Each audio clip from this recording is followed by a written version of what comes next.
안녕하십니까, 유용훈입니다.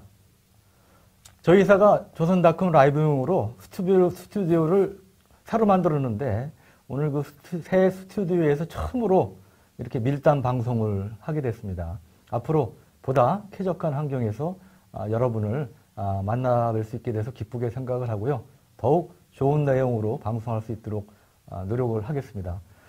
최근 여러분들께서도 뉴스를 보셔서 잘 아시겠지만 한일 간의 일본 측의 레이더 조준 논란으로 한일 간의 갈등이 고조되고 있는 가운데 일본은 지난해 말에 신중기 방위력 정비 계획 발표 등을 통해서 이즈모급 헬기 항모의 항공모함 개조 계획을 밝히는 등 해군력 증강에 박차를 가하고 있습니다. 그리고 올해 초에 일본의 해상 망주장은 게임 체인저를 언급을 해서 이 게임 체인저가 도대체 뭐냐에 대한 관심을 끌기도 했고요. 또 그 옆에 있는 이 중국의 경우도 이 아시아 최대의 구축함인 055급을 비롯해서 신형 핵추진 잠수함을 비롯한 해군력 증강에 박차를 가하고 있는 상황입니다. 이렇게 우리를 둘러싸고 있는 양 강대국들이 해군력 증강에 힘을 쏟고 있는 가운데 그럼 과연 여기서 이런 가운데 우리는 어떻게 대응을 해야 되는가 이에 대한 이제 고민과 논란도 커지고 있는 상황입니다. 그래서 오늘은 이 분야에 대해서 잘 알고 계신 문군식 한국국방안보 포럼 대협력 국장님을 모셨습니다. 문 국장님, 네, 안녕하세요. 반갑습니다. 네, 문 국장님은 잠수함 전문가로 널리 알려져 계시죠. 그래서 그 책도 쓰시고 또 방송에도 이제 자주 출연하셔서 잠수함 문제 외에 해군력 문제라든지 여러 가지 안보 현안에 대해서 또 그 해박한 지식을 말씀해주고 계신데 오늘 그 저희 이 스튜디오 처음 와보셨죠? 그렇죠. 네. 좋은 스튜디오로 보입니다. 저는 네. 유튜브 하면은 그냥 사진 기록 혼자 하는 줄 알았는데 네. 여기 조선닷컴에서 상당히 세련된 이 스튜디오를 마련해 저를 네. 처음 초대해서 감사합니다. 네, 우리 저 문 국장님께서 유튜브 채널을 여셨다고 들었는데요. 저도 이제 유 기자님 코치 하에 지금 하고 있는데 다행히 한 28일 됐는데 누가 그러더라고요. 500명 구독자 넘는 게 고비다 하는데 어제 고비를 넘겼습니다. 아, 그러세요? 축하드립니다. 유 기자님도 뭐 10만 명 넘으셨다고 그저께 뭐 그 감사 이벤트 하시고 그러는데 잘 뭐 성원이 좋습니까? 반응이 좋습니까? 예, 저도 뭐 많은 분들이 사랑을 해주셔서 지난주에 구독자 10만 명을 넘어서 조금만 이제 사은 행사를 하고 그렇습니다. 우리 문 국장님께서 해군에서 얼마나 근무를 하셨죠? 저는 32년 실무 생활을 했고 사관학교까지 하면 36년 정도 되고요. 네. 근데 이제 제가 조금 전에 잠수함 전문가라고 설명하셨는데 네. 유 기자님이 저한테 붙여준 별명 아세요? 네. 핵잠수함 전도사? 네. 그게 한때 유행했죠. 근데 잠수함만 쭉 하다 보니까는 거기에 대해서 질문이 많은데 그거 하다 보니까는 여기저기 또 해군 관련 많이 물어봐요. 그래서 공부를 안 할 수가 없습니다. 그래서 저도 두루두루 쳐다보고 있는데 그렇게 얘기하잖아요. 군을 떠나면 군이 많이 그리워지고 또 친정 생각나고 철이 된다. 그런데 요즘 해군 걱정 많이 합니다. 저도. 네. 해군에서 또 고마워도 하겠군요. 그 본론 들어와서 최근인지 좀 전에 이제 간단하게 제가 일본과 이제 중국의 해군력 증강에 대해서 말씀드렸는데 우리 문 국장님께서 보시기에 이 두 나라의 해군력 증강 추세는 어느 정도 수준이라고 보시는지요? 제가 실무 생활할 때보다 현격하게 지금 급변하고 있죠. 우리가 미국과 북한 우리가 이제 비핵화에 매달려 있는 동안에 일본하고 중국은 그야말로 물밑작전하면서 서서히 이 해군력을 증강시켰는데 최근에 들어서는 아주 급신장하는 것 같아요. 중국은 어떻거나 하루빨리 미국을 따라잡자 하는 그 목표고 일본은 미국이 없을 때 미국이 힘을 빌리지 않고 독자적으로 중국을 제압할 수 있는 이 목표를 이미 세운 것 같아요. 지난번에 그 일본에서는 뭐 자기들도 이제 항공모함을 개발하겠다 이런 얘기를 했잖아요. 항공모함 하면 일본이 원조입니다 원래. 2차 때 제일 먼저 그 뭐 15척, 16, 17척까지 있었잖아요. 원래 태평양 전쟁 개전 초기에는 일본이 미국보다도 항로가 많지 않았습니까? 그렇기 때문에 그들은 맘만 먹으면 하는 건데 그동안 뭐 전후 지금까지는 전수방위 원칙, 그러니까 네. 외부로부터 공격받을 때만 자기들은 방어하겠다 이런 논리를 펴왔는데 네. 최근에는 노골적으로 이렇게 이제 군사력을 증강하고 있고 네. 그야말로 싸울 수 있는 군을 갖겠다 네. 그 표시하고 있잖아요. 네. 그 중에 대표적인 게 이번에 발표한 그겁니다. 그 네. 항공모함이라는 것이 네. 상징성이 작전 반경이 좁기 때문에 널리 네. 깊숙이 가자는 거거든요. 적 네. 해역까지. 그럼 네. 항공모함이 대표적이죠. 그러고 네. 보면은 앞으로 국내 방어는 물론이고 싸움이 있는 곳, 자기들 이익이 있는 곳에는 하시라도 네. 군을 파견했다는 강력한 의지를 보이고 있는 거죠. 네. 원래 중국은 이제 미국에 대해서 A2AD, 그러니까 반접근 그렇죠. 지역 거부 전략 표명하면서 이제 그 미국에 대한 이제 견제 움직임도 보여왔었는데 지금 이제 일본의 항모 얘기를 하셨는데 이제 이즈모급 지금 이제 헬기 항모죠. 일본 호위함이라고 그러지만, 근데 이거를 이제 본격적인 항모로 개조해서 여기에 F-35B 수직이 착륙기를 탑재하겠다고 이제 공식적으로 밝혔단 말이죠. 그런데 이게 이즈모급 항모가 물론 우리 독도함보다는 이제 훨씬 크겠죠. 근데 어느 정도 성능을 갖는 항모로 봐야 될까요? 앞으로 항모로 그렇죠. 개조가 된다면. 일본은 네. 요즘 네. 손바닥으로 하늘 가리는 행위들을 많이 해요. 네. 뭐 그게 분명히 볼 때 헬기 네. 항모 이상인데 그 네. 호위함이라고 부르잖아요. 그렇죠. 그래서 계속 그런 톤 다운을 시켜왔는데 네. 이제는 노골적으로 발톱을 드러내기 시작하는 거죠. 네. 지금 이즈모급 같은 경우는 27,000톤이거든요. 네.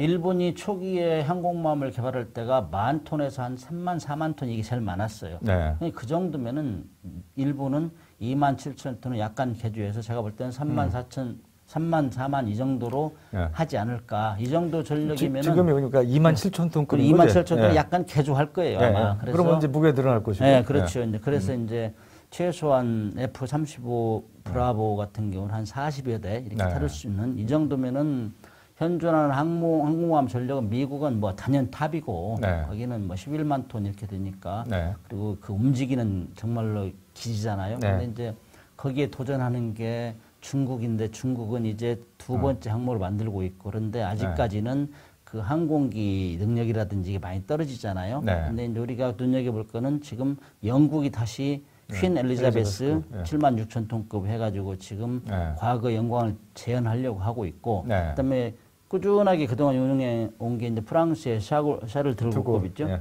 그 정도가 한 4만 5만 톤 정도 되는데 네.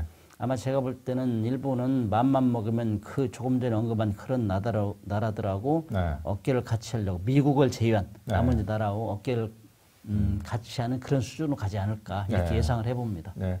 중국의 이제 라우닝함, 그 다음에 이제 독자 항모, 첫 항모인 그 산둥함, 이런 것들은 이제 만재 배수량이 6만 톤이 좀 넘지 않습니까? 그러면 크기는 이즈모급보다는 좀 크다고 볼 수 있겠죠. 그렇죠. 근데, 라우닝함은 러시아에 있는 거를 예. 쿠즈네프급인가 그거를 이제 예, 가져다가 그렇죠. 설계를 해서 5만 5천 톤급이고 네. 그건 아주 자기들이 항모로 가기 위한 기초 네. 그 능력을 습득하는 차원 네. 이런 차원을 쭉 했고요. 네. 작년에 이제 산둥함 두 번째는 네. 자기 독자 기술로 독자도 한 그렇죠. 26개월인가 앞당겼다고 그래요. 네. 그렇게 하고 지금 이미 3번함도 8만 5천 톤급으로 해서 이미 설계를 시작했다. 네. 그런 얘기가 들립니다. 그래서 네. 중국은 어쨌거나 이 그 미국의 겨냥으로 가고 있고 네. 일본도 이미 그런 걸 사실을 다 알기 때문에 네. 3만 4만 이 정도로 하면서 이제 항공기를 성능 우선 항공기를 탑재하지 않을까 이런 생각이 듭니다. 그 이제 사진 준비한 거 있는데 좀 띄워주시겠습니까?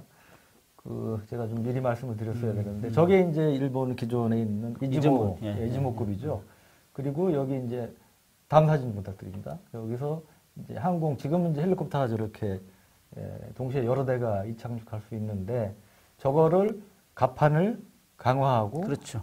비행 갑판을 강화하고 그래서 이제 F-35B도 착륙할 수 있게끔 그렇게 이제 만들겠다는 그렇죠. 그런 것이죠. 비행 갑판 강화하고 그다음에 엘리베이터 그렇죠. 강화하고 그다음에 정비 능력을 확충해야죠. 네. 전투기 발진하고 수리하고 이런 능력 그렇기 때문에 네.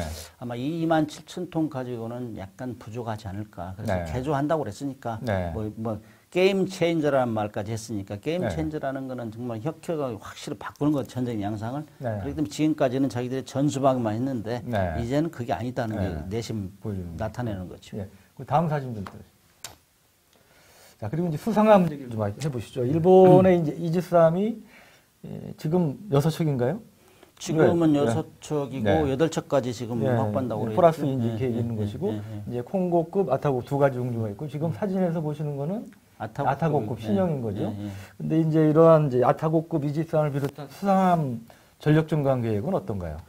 그러니까 이제 일본 같은 경우는 중국에 비해서 성능이 우수하다 이렇게 일반적으로 얘기하잖아요. 근데 일본의 그 이지스함 미국의 베이스라인 7이죠. 그걸 베이스로 했고 우리 한국의 세종대왕은 똑같거든요. 그래서 이지스 전투 체계를 탑재한 거죠.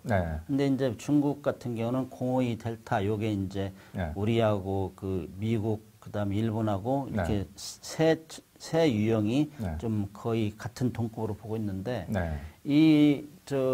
아타고급을 이제 8척까지 증가하고 그래서 4개의 호위함대를 만들겠다. 그다음에 이번에 이제 그 이즈모급도 결국에는 4척을 정도로 해서 4개의 호위함대를 받 이렇게 지금 하고 있고 그다음에 과거에 그 호위함이라고 불렀던 그 아래에 3,200톤, 4,000톤 이런 것들도 22척 체제, 23년까지 22척 체제를 만들겠다. 그러니까 굉장히 그 대양 해군 내성이 양호하고 최신 무기로 장착한 이런 구축함들을 지금 양산하는 중이죠.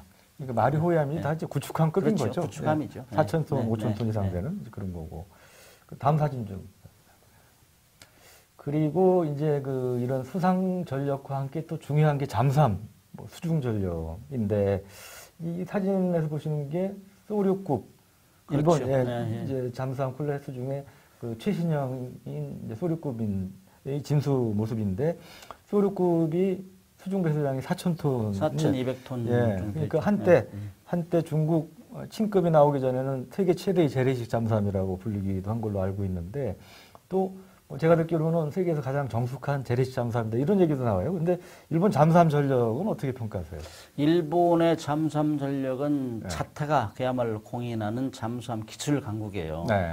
일본은 우리보다 78년 먼저 잠수함을 갖기 시작했고 2차 대전 때도 태평양 전쟁 때 무려 170척을 건조한 나라입니다. 그리고 정말로 우리가 상상할 수 없는 2,000톤 그런 잠수함을 진주만 공격할 때 30척을 깔았어요. 진주만을 포위하다시피.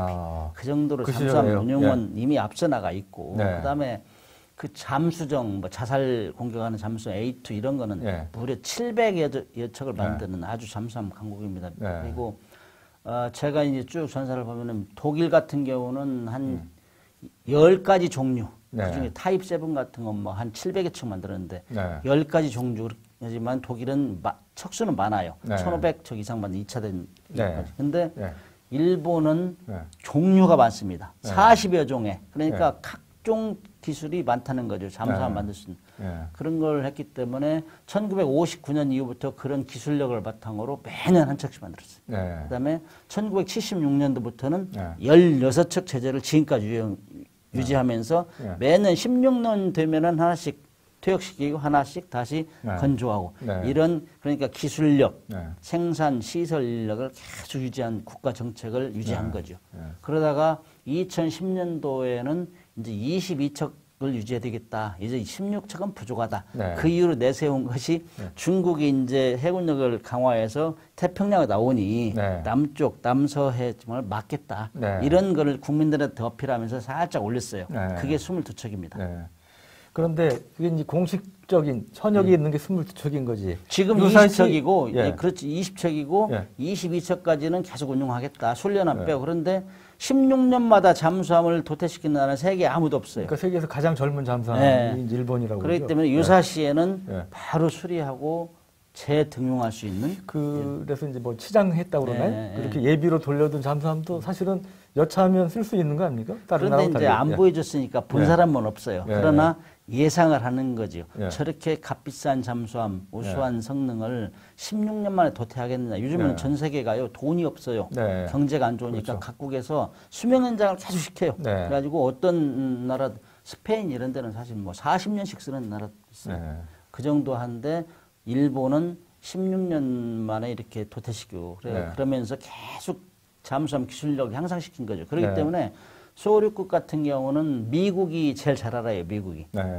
일본은 다른 나라 잠수함하고는 훈련을 안 해요. 미국하고만 합니다. 엄청 절친입니다, 절친. 그러니까 이제 사실은 일본, 저도 이제 뭐 인터넷이나 이거 통해서 일본 잠수함 차려도 자료를 찾아도 잘 안 보이더라고요. 그래서 뭐 세계에서 또 베일이 가장 많이 가려진 잠수함 중에 하나라는 얘기도 나오는데, 미국이 오는 어찌 보면은 미국보다도 더 국산화율이 높다. 왜냐면 미국은 다른 나라에 사오잖아요. 그렇게 많은 잠수함 만들어도. 근데 일본은 그런 걸 다 비밀로 분류하기 때문에 자기 독자적으로 거의 다 만들어내요. 그렇기 때문에 외부의 도움 없어도 자기 잠수함을 야차하면 확 만들 수 있는 능력을 가지고 있다는 거예요. 그래서 미국이 평가하기를 현존한 디젤 잠수함 중에서는 일본의 소류급 정도가 가장 성능이 우수한 거 아니냐. 그러나 제가 이의를 제기하죠. 저는 잠수함을 탄 사람이기 때문에 우리 209 1200톤 214 1800톤 특히 214 잠수함 같은 경우는 엄청나게 우수한 잠수함이기 때문에 제가 볼 때는 214 잠수함하고 소류급하고는 좀 필적하지 않을까. 그러나 이 214 잠수함은 1800톤이고 소류급은 4200톤 말이면 그 잠수함이 왜 이렇게 크냐. 근데 리빙 컨디션이 훨씬 낮고 그다음에 유사시에는 일본은 거기다 원자로를 발에 실을 수 있을 정도의 공간이 확보된 거죠. 그래서 우리는 항상 의심의 눈치를 보고 있는데 아무튼 일본의 잠수함 능력이라는 거는 핵 추진만 아직 가지고 있지 않았지 다 기술력은 보유하고 있다. 국가 정책만 결정되면 하시라도 완벽하게 무장할 수 있는 핵추진 잠수함까지 할 수 있다. 이런 능력을 보유하고 있다. 근데 그 핵추진 잠수함을 만들려면 이제 소형 원자로를 배에 집어넣어야 되지 않습니까? 그렇죠. 일본이 그런 능력이 있습니까? 일본은 1960년대 초부터 다 미래를 예측하고 무수라는 상선에 선박용 원자로를 만들어 시험을 했어요. 그리고 그거를 82,000km까지 이미 다 시험을 했어요. 그리고 됐어요. 이 정도면은 선박용 충분히 맞을 수 있습니다. 그리고 다 없앴어요. 상선은. 그리고 그 기술을 모디파이, 업데이트 해가지고 지금은 심해 잠수정, 심해 탐사정에 DRX라는 그 소형 원자로를 만들어 지금 운영하고 있어요. 그렇기 때문에 여차하면은 일본은 하시라도 잠수함, 디젤 잠수함에 집어넣을 수 있는 능력이 된다. 이렇게 보고 있죠. 그러면 심해 탐사정이면 사실 그렇게 크지도 않을 텐데 그러면 그 원자로도 그만큼 작을 거 아니에요. 엄청난 기술이 축적된 거죠. 그러겠네요. 그걸 아는 사람이 별로 없어요. 관심도 없고 일본은 그런 능력을 이미 다 가지고 있기 때문에 유 기자님도 옛날부터 뭐 핵 주권을 확보하자 글을 많이 쓰고 방송에 했잖아요. 우리는 정말로 한반도 비핵화 선언하면서 다 없앴죠. 기술력도 기술 인력도 다 해산시키고 그런데 일본은 꾸준하게 유지했어요. 낙하손에 뭐 후쿠다 수상이 계속 10년, 20년 동안 미국하고 원자력 교육을 해서 뭐 핵 우라늄 농축 시설, 제철 시설 다 가지고 있잖아요. 그렇기 때문에 그들은 하시라도 맘만 먹으면 국가 정책을 추진하는데 지장이 없다. 이렇게 보고 있는데 우리는 많이 뒤떨어져 있죠. 그 이제 아까 게임 체인저 말씀도 뭐 나눴습니다만 게임 체인저가 우리가 말씀하신 이제 항공모함이다. 아니다. 잠수함, 이제 원자력 추진 잠수함을 포함한 잠수함이다. 뭐 이제 견해들이 엇갈리는데 우리 국장님은 어떻게 생각하십니까? 제가 볼 때는 일단은 항공모함에 초점이 맞춰지고요. 그다음에 이게 사실 이렇게 인공위성이 발달하고 한데 이 비밀을 지속적으로 유지할 수는 없어요. 그리고 일본은 실질적으로 그 핵추진 잠수함을 급하게 가질 이유가 없어요. 미국의 요코스카에 보면은 미국의 핵추진 잠수함 와 있지, 핵 항공모함 와 있지. 뭐 로스앤젤레스급이 항상 있죠. 거의 공유하지 정보를. 그러니까 미국의 실질적인 핵 우산 혜택을 보고 있는 게 일본이거든요. 그러나 이제 요즘같이 미국의 지도자가 많은 정책을 과거와 틀리게 지금 추진하고 있잖아요. 그렇기 때문에 하시라도 떠날 거에 대비해서 미리미리 준비하고 있는 차원이란 말이죠. 그리고 옆에 있는 나라 중국을 굉장히 의식하기 때문에 서서히 이제 기지개를 펴고 있는 거 아닌가 이렇게 생각이 되지만은 우선 당장 핵추진하면 당장 필요하지 않기 때문에 그보다 공격적인 성향이 약간 낮으면서도 그 상징적인 항공모함을 먼저 하지 않을까 저는 이렇게 분석하고 있습니다. 네, 알겠습니다.